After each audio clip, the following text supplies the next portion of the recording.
Bem-vindos a mais um Conversando com o Rotary. Eu sou Suzana Bins, associada ao Rotary Clube de Porto Alegre, Glória Teresópolis, distrito 4680, Porto Alegre, Rio Grande do Sul, Brasil.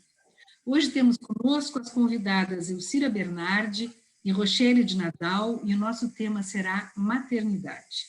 Muito se fala no amor de mãe, e sobre ele se repetem frases, definições, muitas delas clichês, outras nem sempre verdadeiras. Entre essas, a questionável afirmativa de que todas as mulheres nasceram para ser mães e de que, uma vez mães, o amor materno é uma decorrência lógica do ato de ter dado à luz.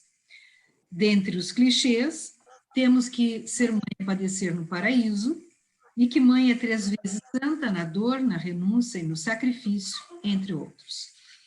Pensando na dor da maternidade, o exemplo maior talvez seja Nossa Senhora, que acompanhou seu filho em seu calvário e o viu ser morto na cruz. Não existe dor maior para uma mãe do que presenciar a morte de um filho. No entanto, existem outras situações que põem à prova a força de mulheres que deram à luz e que constataram, decorrido certo tempo, que aquele seu amado filho, tão esperado, para quem haviam feito tantos projetos, não era exatamente o que sonharam. As duas mães que estão conosco hoje são mães que viram, de certo modo, seu mundo virar de cabeça para baixo ao constatarem que seus filhos eram especiais. Elcira, teu filho especial, o Juliano, já é um adulto. Quantos anos ele tem? 47 anos. E o Heitor, Rochelle, quantos anos ele tem? O Heitor tem 6 aninhos. Quase 40 anos, um pouco mais de 40 anos o separa, né? Elcira, por que o Juliano é um filho especial? O que ele tem? O Juliano teve anóxia no parto. Foi um parto muito demorado, tive 28 horas de trabalho de parto. Não poderia ter entrado em trabalho de parto, teria que ter feito cesárea, e não foi feito. Um erro médico. E ele teve anóxia, e 48 horas após, ele convulsionou. Então, ele tem síndrome do West. Certo. E o Heitor, Rochelle, qual é a situação dele? O Heitor, ele está dentro do transtorno do espectro autista. Certo. Elcira, quando e como que tu descobriste que o Juliano não era como as outras crianças? E qual foi a tua primeira reação quando tu constataste isso? Então, logo após que ele nasceu, ele teve convulsivas, ficou 18 dias na UTI, da incubadora, e assim, não passa de hoje, não passa de amanhã, mas graças a Deus conseguimos. E aí descobrimos, já aí com 2 meses de idade, 2 meses, nós viemos a Porto Alegre, porque eu morava no interior. Viemos a Porto Alegre, fizemos vários exames, nada foi constatado, mas aos 5 meses e meio, 6 meses, 5 meses e meio, ele teve uma ipsarritmia. E aí ele perdeu toda a coordenação motora, toda, desde da sucção. Nós dávamos o leite com conta-gota. Ele perdeu a sucção, e aí começamos a tratar, e aí vinha para Porto Alegre de 15 em 15 dias, fiquei muitos anos fazendo isso. E tu, Rochelle, quando e como tu descobriste que o Heitor não era como as outras crianças e qual foi a tua primeira reação?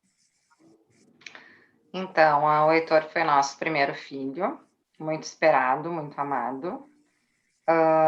E quando o Heitor estava por volta de 1 ano e 2 meses, nós começamos a perceber que a linguagem não se desenvolvia, como nas outras crianças.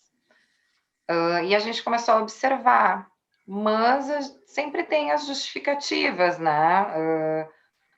Cada um tem seu tempo, aí ele é mais preguiçoso.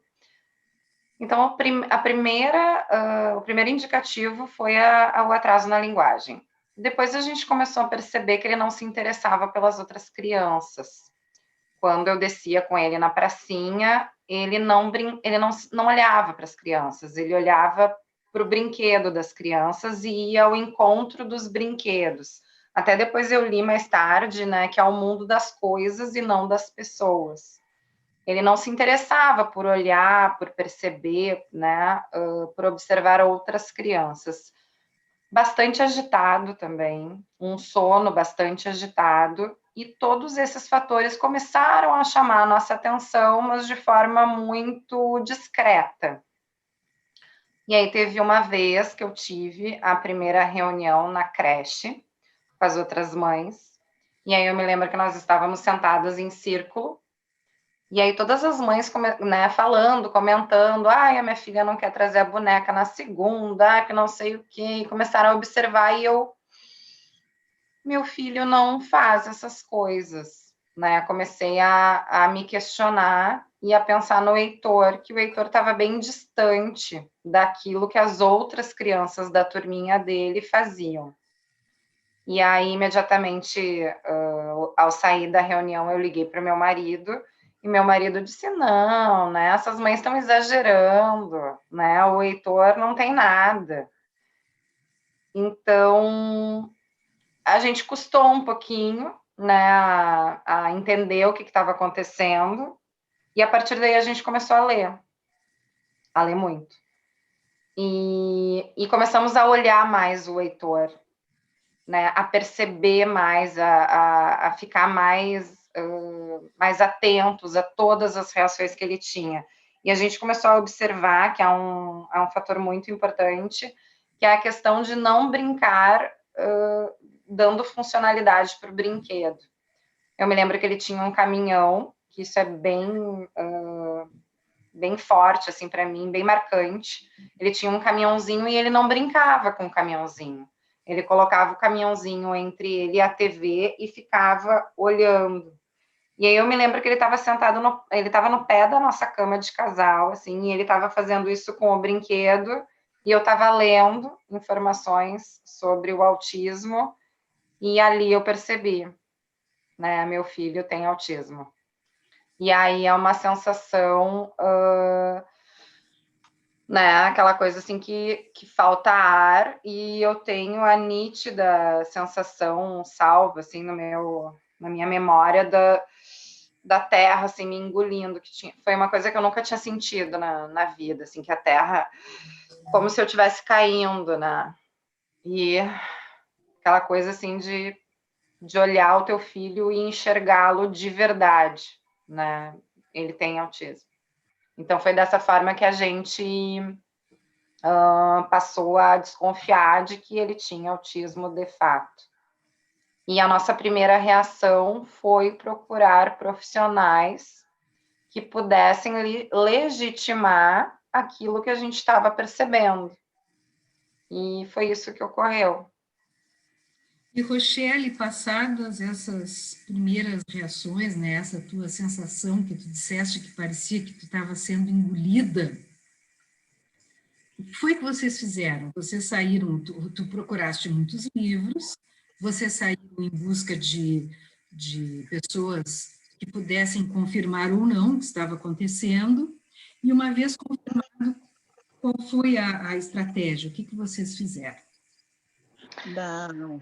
Na verdade, Suzana, há 47 anos atrás, tu imagina, a gente morando no interior, eu morava em Santo Ângelo, com profissionais, fisioterapeutas não existia, fonoaudiólogo não se falava, nem no Rio Grande do Sul tinha faculdade nem de fisioterapia e nem de fonoaudiologia.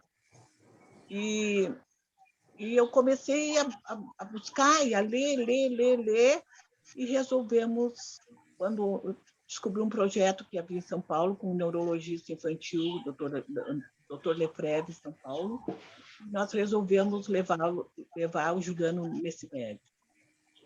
E esse médico abriu as portas para nós e nos conscientizando. E quando eu fui a São Paulo, eu precisei de um relatório do médico daqui. O Juliano já tinha 2 anos e meio. E aí o médico me disse, o médico daqui, não vai adiantar muito, ele não vai caminhar e não vai falar. Aí eu caí. Aí eu disse, vai. Mas caí, quer dizer que minha vida parece que terminou. E fomos a São Paulo e o médico nos atendeu com vários profissionais e eu comecei a fazer, eu e meu marido, minha família, a estimulação precoce, que depois, hoje se chama-se estimulação precoce, mas naquele tempo tá. Construímos na nossa casa uma peça 4x4 e com caixotes coloridos para fazer escada, com corrimão, com espelho, um quadro negro. E ali nós trabalhávamos 5, 6 horas por dia, conjugando, fazendo exercício. E eu vinha a Porto Alegre, com a fisioterapeuta que aqui tinha, e fazia curso de estimulação. E ficamos fazendo essa estimulação até os 6 anos. Aos 6 anos, resolvemos vir embora para Porto Alegre, em função de profissionais, que daí tinha, né? Foi mais tranquilo aqui, porque daí tinha mais fisioterapeutas, tinha fonoaudiólogo, e começamos intensamente. Até, na verdade, até hoje, o Juliano é atendido por profissionais. Então, mas aí, quando esse médico de São Paulo me disse que tudo dependeria do Juliano, do tratamento do Juliano, dependeria dos pais. E eu disse, se depender de nós, ele vai chegar lá. E chegou. Quero dizer para vocês que chegou. Né, Suzana? Chegou. Isso, depois, quando a gente estiver encerrando aqui o nosso papo, vou pedir, se ele quiser, para ele aparecer aqui, para dar um alô, para a gente ver o Juliano. Sim.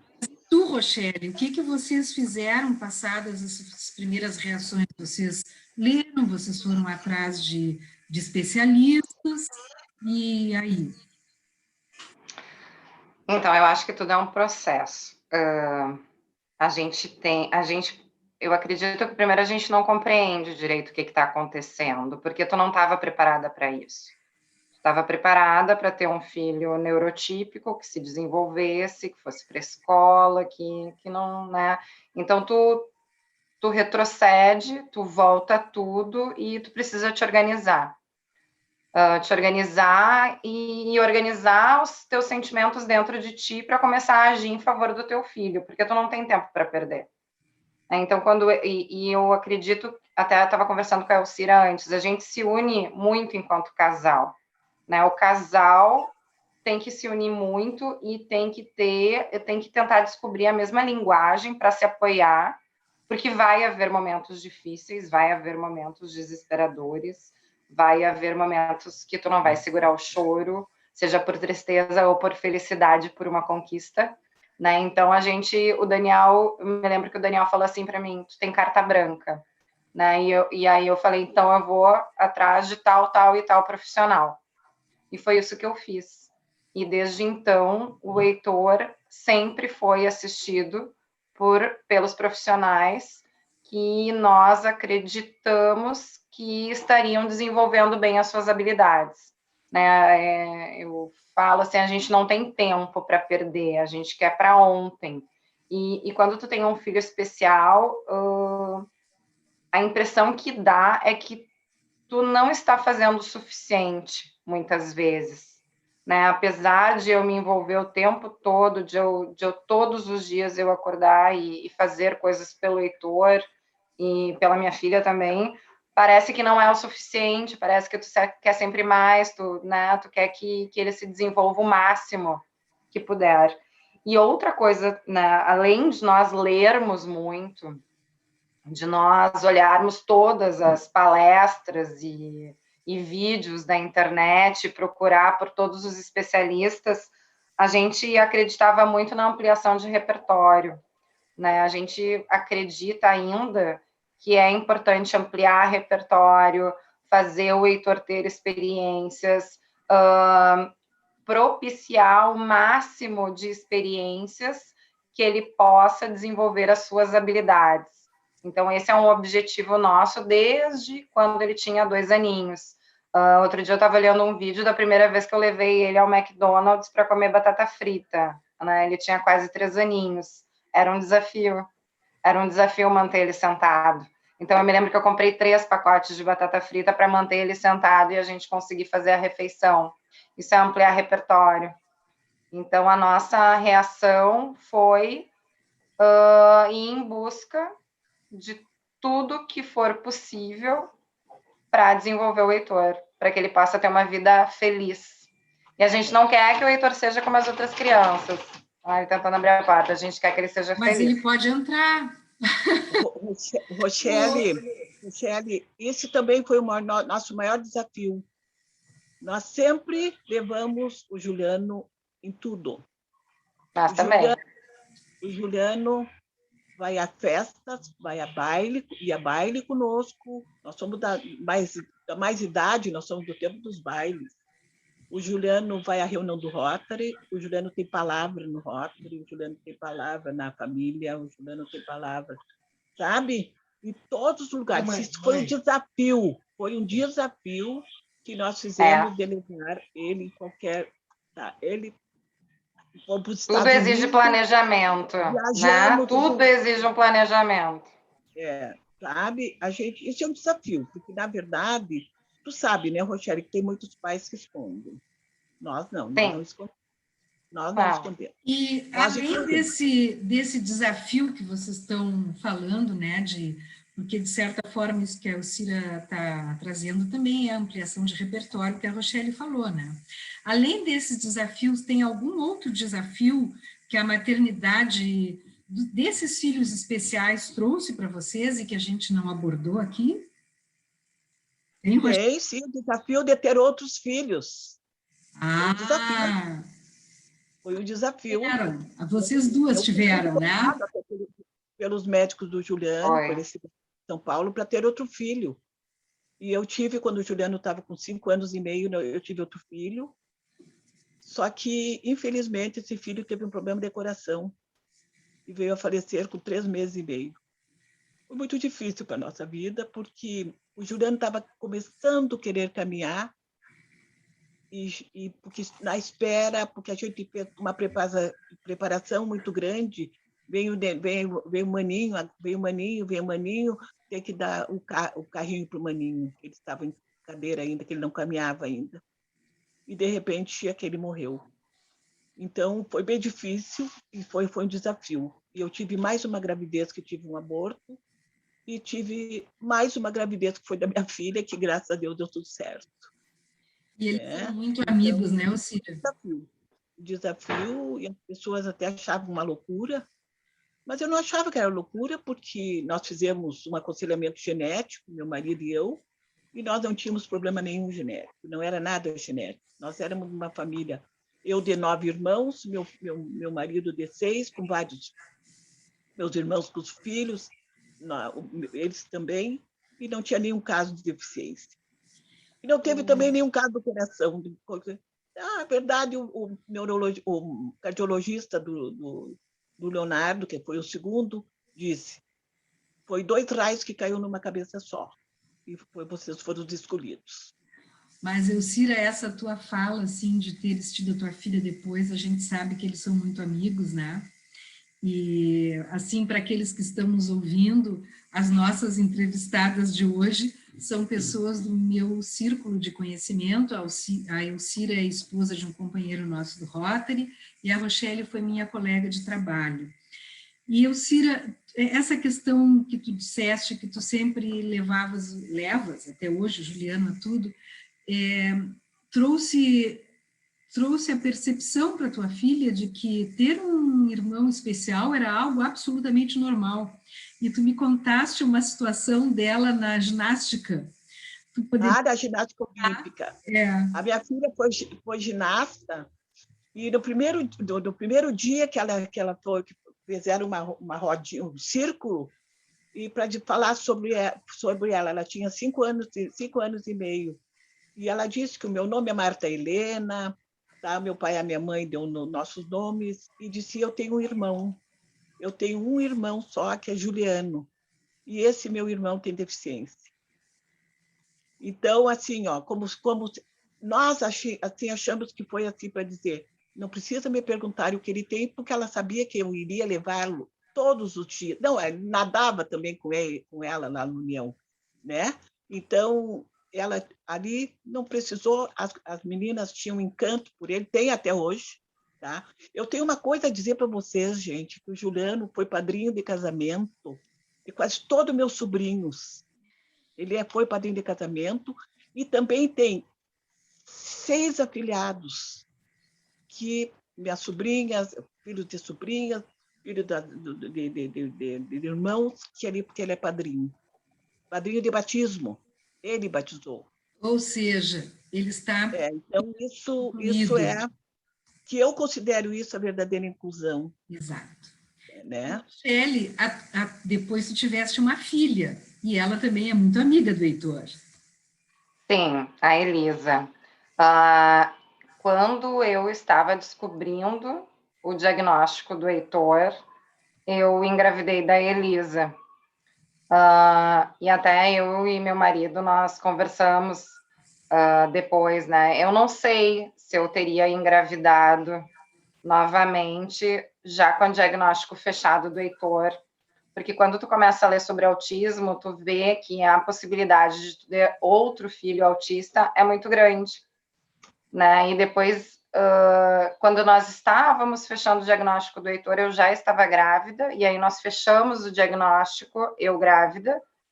Então foi muito difícil essa gravidez. Eu me lembro que eu tinha muito medo. Eu tinha muito medo de que outra criança viesse autista, não pela criança, mas a gente sabe que quando a gente tem um filho especial, a gente não vai estar aqui para sempre, para cuidar, para proteger, né? Então a gente pensa muito no futuro, sendo que a gente vive um dia de cada vez, porque senão a gente enlouquece. Acredito até todas as mães, né, vivem um dia de cada vez, porque se a gente vai criar todas as possibilidades de coisas que podem acontecer com os nossos filhos, a gente não vive. Né? E com um filho especial, com um filho dentro do espectro do autismo, a gente pensa muito no futuro dele, né? Em ele ser autônomo e independente. E aí depois a gente percebeu que Deus estava ali o tempo todo, fez tudo direitinho, né? Eu engravidei, veio a Elisa, ela é fantástica, ela ama esse irmão, ela vibra com cada conquista e ela sabe, né, muito que aqui dentro da nossa casa, né, todas as pessoas são diferentes, ela tem que respeitar todas as pessoas, ela não desiste do irmão dela jamais, ela conversa, ela brinca, ela implica, né, ela está sempre buscando o humano dela, e eu tenho certeza de que essa vivência, né, com um irmão que é diferente dos padrões que a nossa sociedade impõe, né, que não deveria ser assim, né, porque a nossa sociedade é diversa e deveria entender isso como tal e aceitar essa diversidade, né, mas como esses padrões às vezes são muito impostos, a Elisa sabe que tem espaço para todo mundo, né, que todo mundo tem que ser aceito do jeitinho que é. Então, a gente conversa muito sobre isso, né, e ela só tem 4 anos, e eu acho muito lindo, assim, o olhar que ela tem sobre o humano e sobre cada conquista que o humano tem. Porque nós, aqui em casa, nós comemoramos muito. Ontem o Heitor falou que era hora de mimir, né? A gente já bate palma, já vibra e a mana junto. Então, é muito bonita essa relação. E também, agora está me ocorrendo, né? Por exemplo, quando a gente está em algum lugar público e alguém fala com o Heitor, é a Elisa que responde, né? O Mano tá sentindo isso, o Mano quer aquilo, né? Ou às vezes a gente tá em casa mesmo e o Mano tá chorando. Mamãe, eu acho que o Mano tá chorando por causa disso. Então ela já interpreta muito bem esse Mano. E é muito Rochelle, bonitinho. Rochelle, Suzana, eu tenho um caso quando a Marta Helena fez 15 anos, que nós fizemos uma festa boa, muito boa para ela, e ela entrou com o Juliano. Ela não entrou com o pai dela e comigo. Ela entrou com o Juliano no clube. Quando ela entrou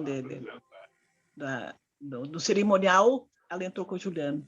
Foi muito lindo, as pessoas assim se emocionaram muito. E ela sempre foi tranquilo. A gente também preparou ela a vida toda para que na nossa falta ela assuma, né? E isso temos muita tranquilidade. Hoje com meus netos também, eles assumem muito, tio.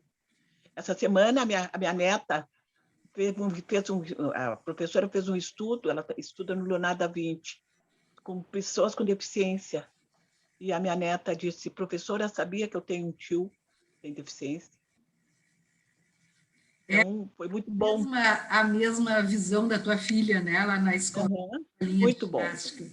Mas, Elias, por tudo que vocês estão dizendo, eu nem vou fazer a pergunta que eu tinha aqui, que é como é ser mãe do Juliano e do Heitor, porque eu vejo, assim, na fala de vocês, no brilho dos olhos de vocês, que é um sentimento bonito, claro, tem desafios, tem momentos difíceis, né? Mas que é alguma coisa que enriquece a vida de vocês, né? Suzana, mas vale a pena a gente dizer. O Juliano, todas as noites, antes de dormir, vai no nosso quarto, nos beija. Tchau, mãe. Tchau, pai. Boa noite. Tá? E se nós tivermos qualquer coisa, mãe, ela levanta de manhã, a primeira coisa que ele vai, mãe, como é que a senhora está de saúde? Como é que a senhora passou a noite? Está com dores? Me faz massagem, às vezes, eu estou com um problema seríssimo de artrose, e ele faz. Então, e é muito gratificante.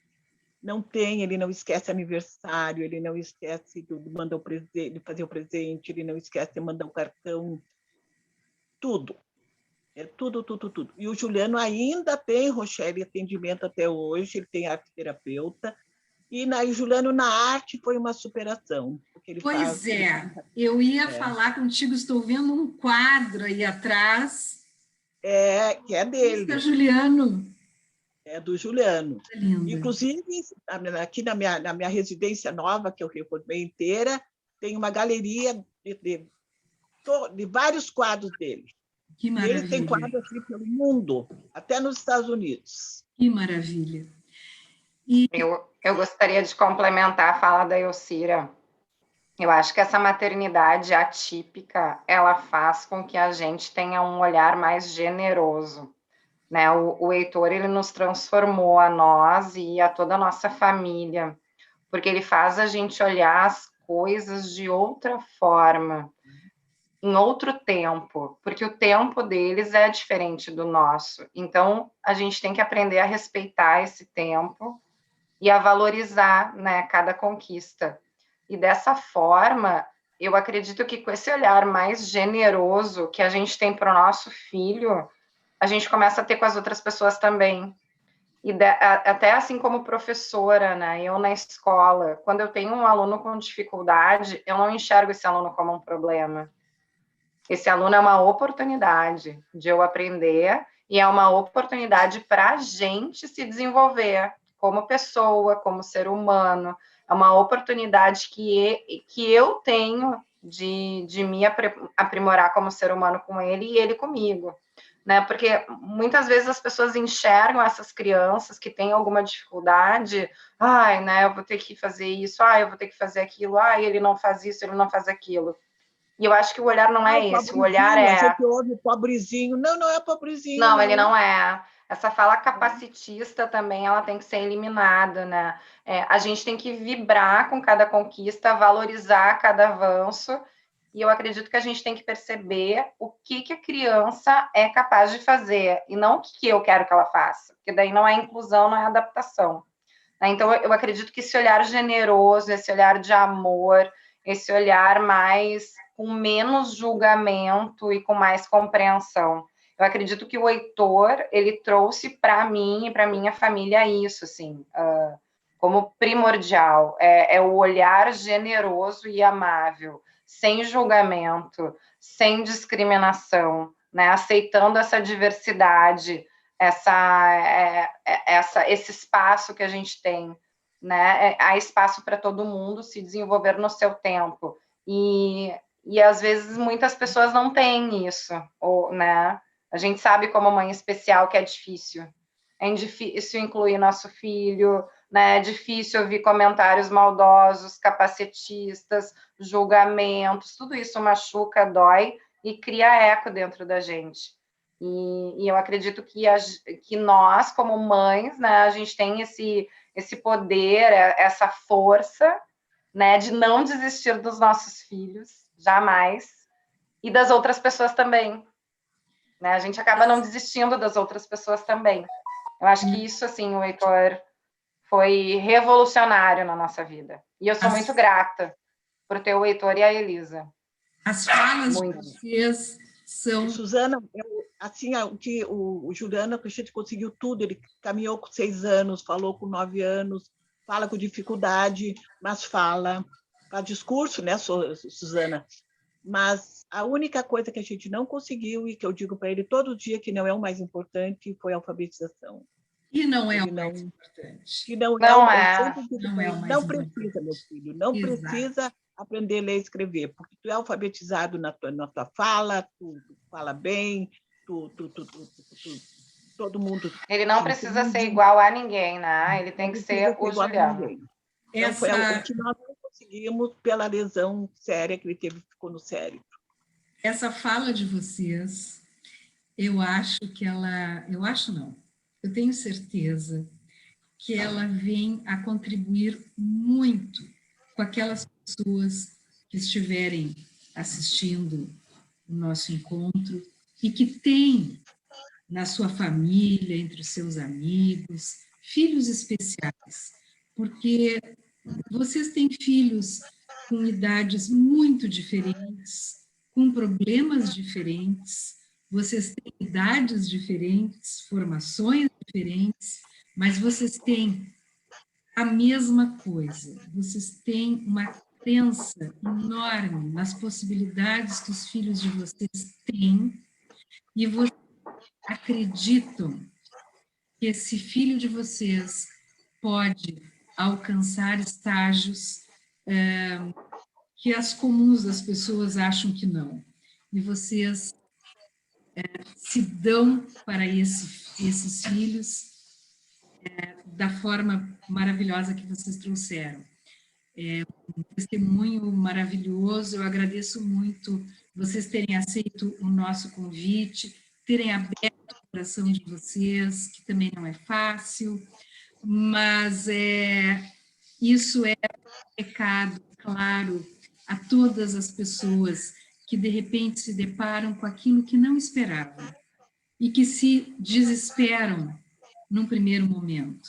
Né? Vocês estão aqui para mostrar que é difícil, que é doído, que dá trabalho, mas que é muito gratificante. Muito obrigada. E eu sei que o Juliano está aí pertinho, se ele quiser aparecer para dar um oi, se tu achares interessante, Alcira, ele pode aparecer, se ele quiser. O Juliano, então, vai dar uma boa noite, vai dizer alguma coisa da mãe dele. Oi, Juliano. Tudo bom? Tudo. Juliano, esta aqui é a minha colega Rochelle. Oi, Juliano. Oi, Rochelle, tudo bem, querida? Tudo, e contigo? Tudo bem. Adorei conhecer a tua história. Ela é linda. Você também é, você adorou. E me diz... Obrigada.